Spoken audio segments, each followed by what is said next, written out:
Hey, Leap Inspire family.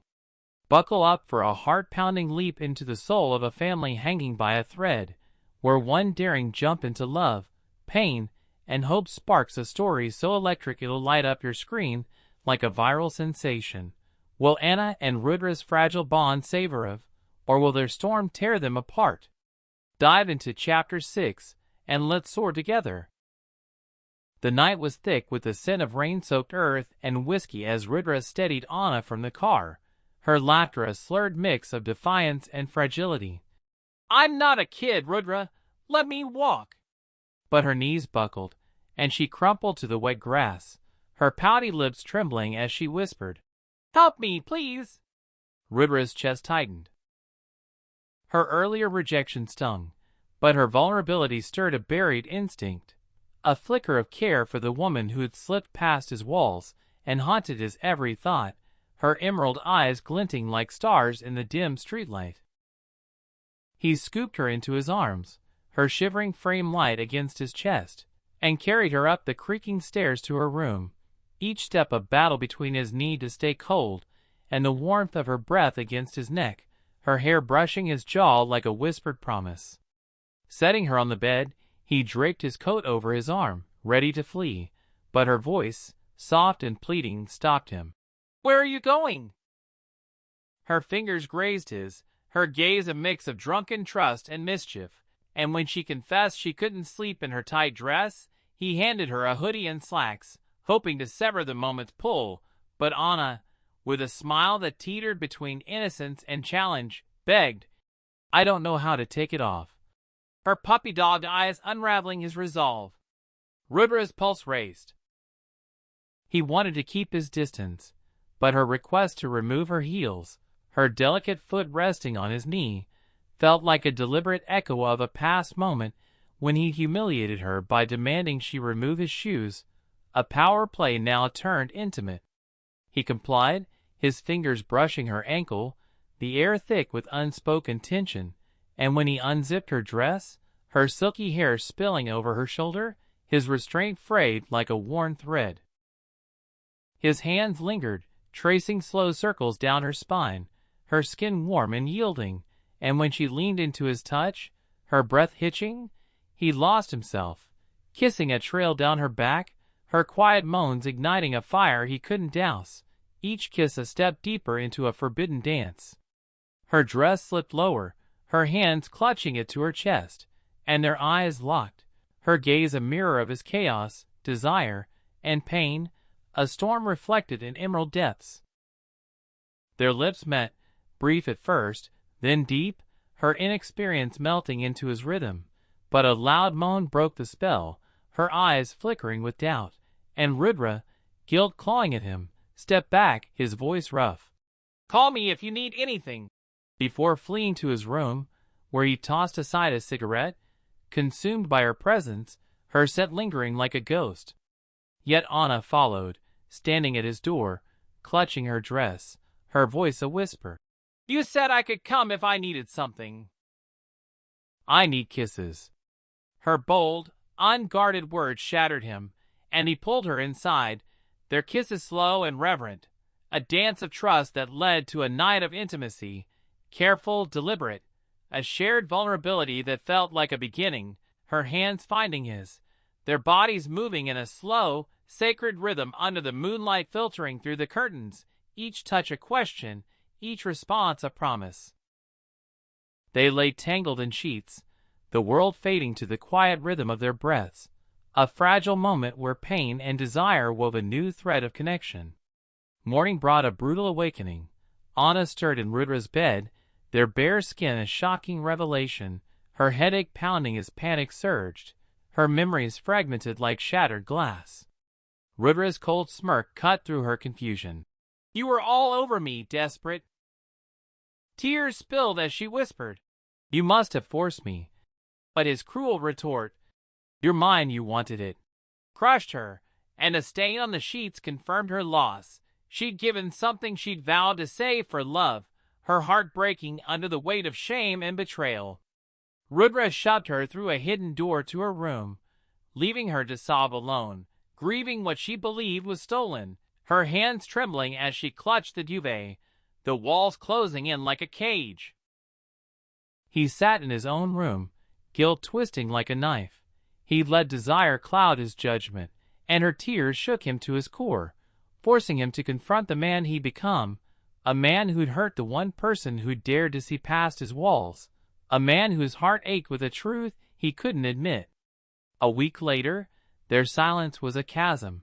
Rudra, once sharp-tongued, now ignored Anna, his cold composure a new punishment, his eyes avoiding hers, as if she were a reminder of his failure. At his office, Anna sat idly, her qualifications ignored, her presence a silent rebuke to Rudra's control, until Tanny, a bold colleague with a fiery spirit, dragged her out for coffee, joined by Akshat, whose warmth was a stark contrast to Rudra's ice, his easy smile a balm to her wounds. At a restaurant, Akshat's playful charm, mistaking Anna's anything for a dish, drew laughter, a rare lightness that eased the weight on her heart, and his apology for a past outburst revealed his protective side, his hand grazing hers as he promised, "I'm here if you need to escape him." His sincerity a lifeline she couldn't quite grasp. Tanny's call to Rudra, her fearless banter securing Anna's day out, led them to an exhibition where Akshat won Anna a fluffy teddy, its softness a small comfort against her fears, and on a skywheel ride, her terror of heights melted under his soothing words. "You're free, Anna," his eyes radiating care as she smiled, feeling weightless for the first time in weeks, the wind brushing her face like a promise of hope.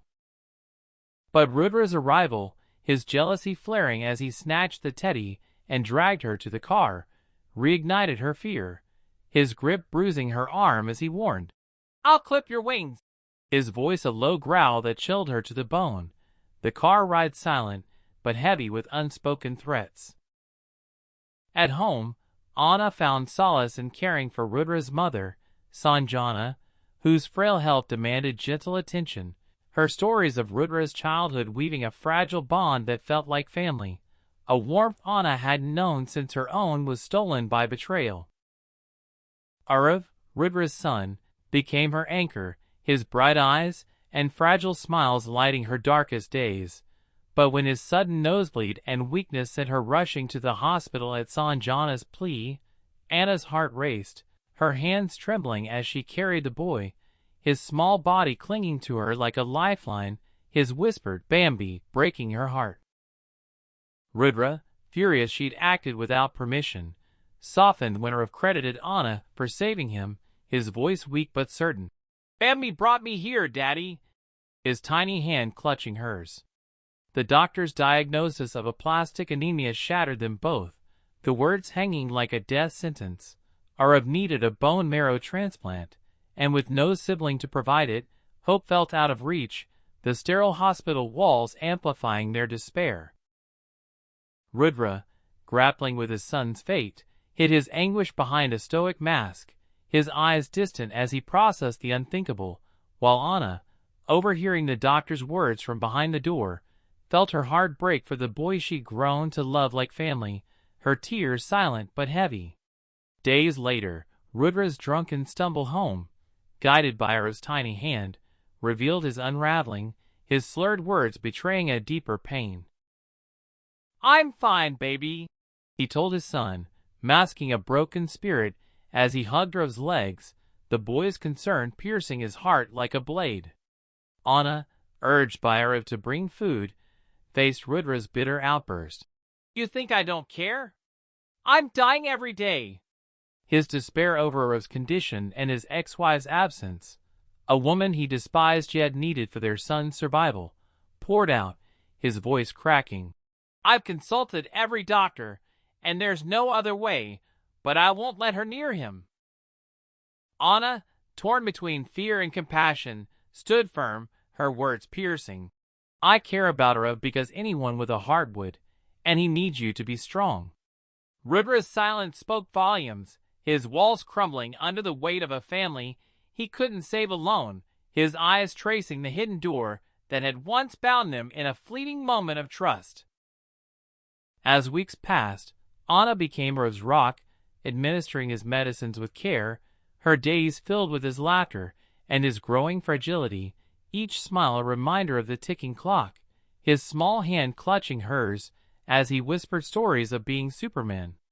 Sanjana's health faltered further, her high blood pressure a constant worry, and Anna's quiet moments with her, sharing tea, listening to tales of Rudra as a boy who loved to climb trees and dream of stars.